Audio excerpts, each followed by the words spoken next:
googled the flowers, and the flowers are worth 600 quid online. No way. Because they're rare. Just the flowers on their Get own. them on eBay. So they were under it. So I found out where I threw the flowers. Went back quickly and got them. Brought them back in and reinstated them. Washed the dough because it was filthy. Yeah. And put them in another Chinese vase that I had. Oh. It's a beautiful vase. So those flowers at least 100 years old, aren't they? Or some 80 years old or something. 100 years old, probably. Fabulous, fabulous. And out of they would have been vibrant in colour.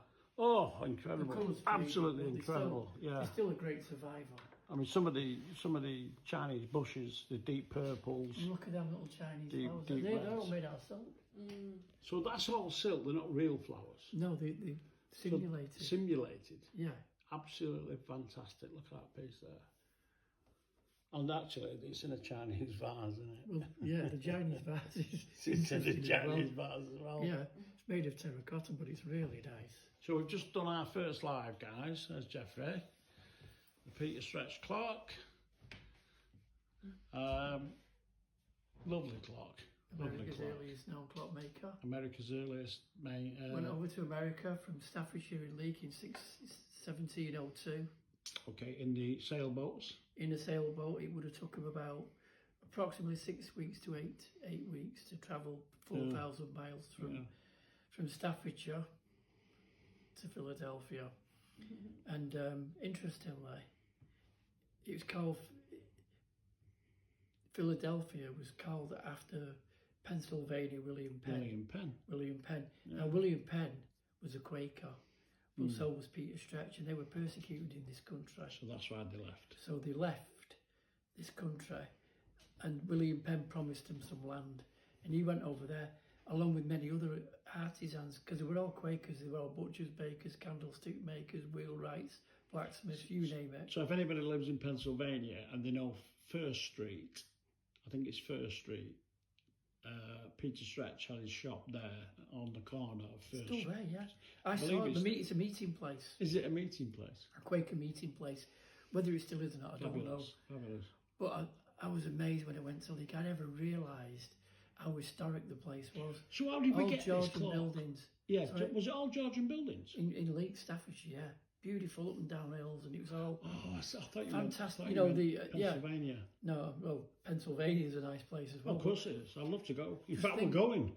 I was just thinking what it must have been like. They were persecuted in this country. They go over to Pennsylvania and they get a fresh start. And he became their earliest known clockmaker. He was a statesman. He also made scientific instruments as well as clocks. And when this was made, probably about the 1690s he made this. Yeah, but John Hood made the case. John Hood made the cases, yeah. Because they had a cabinet maker that made the cases. The clockmaker made the clock. So you think John Hood may have left the UK and gone with him? Might well have done. Yeah. Yeah. Because he made that very important clock in the bell tower where the Liberty Bell is.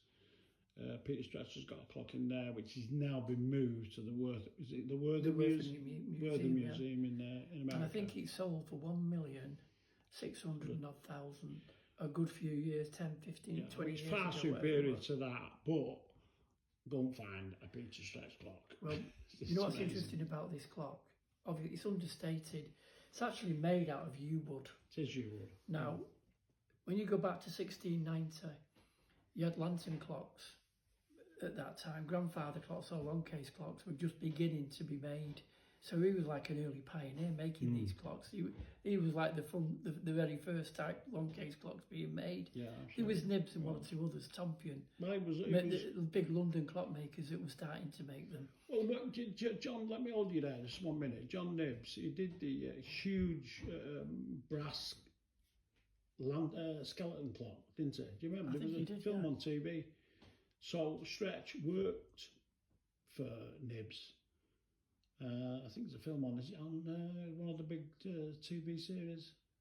Not sure. It is. I've seen it. I'm sure I've seen it. But it was an understudy of Nibs. I'll tell you something. To actually find a clock, an 8-day clock, because normally at that period there would have been 30-hour movements. 8-day clocks were still new and revolutionary, and there wasn't many of them made at that period. And there is his name. Peter Stretch. Peter of Stretch. Staffordshire in Leek. who became America's most famous clockmaker of scientific instruments and clocks. He was a statesman. He was also a philanthropist. He was a great guy. And I could imagine he started a new life. And with all the other artisans, as I said, they were butchers, bakers, candlestick makers. They had to be, because they were colonising America at that time. Oh, that's right. They were the founding fathers. That's right. That's where the Bible Belt comes from. Yeah. Amazing. And there he was, in Staffordshire. He was 32 years old when he went on board that sailing ship? That sailing ship for 8 weeks. Well, there must have been about 6 or 7 or 8 ships, because they colonised, so they were fueling people. Yeah. Yeah. They got out on dry land, and it was like a fresh start, a new start of life, liberty and freedom. I wish we could do that sometimes, just sail away and start a new life somewhere. I think everybody watching would probably feel the same way. Well, yeah, I mean, we're going to release the clock in America, see if the news networks pick it up and do a story on it, and hopefully because he wasn't well known. He wasn't well known, but why would he be?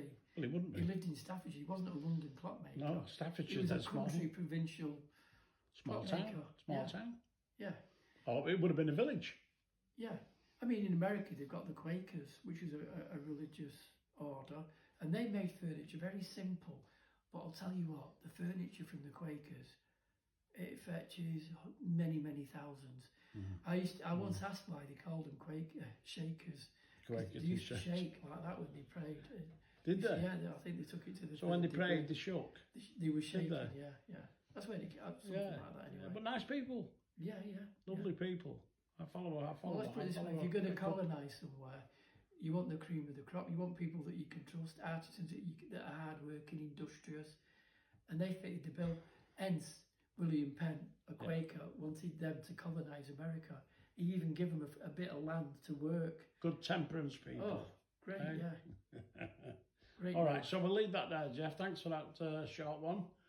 And we'll see you again, guys, soon. Thank you. Thank you.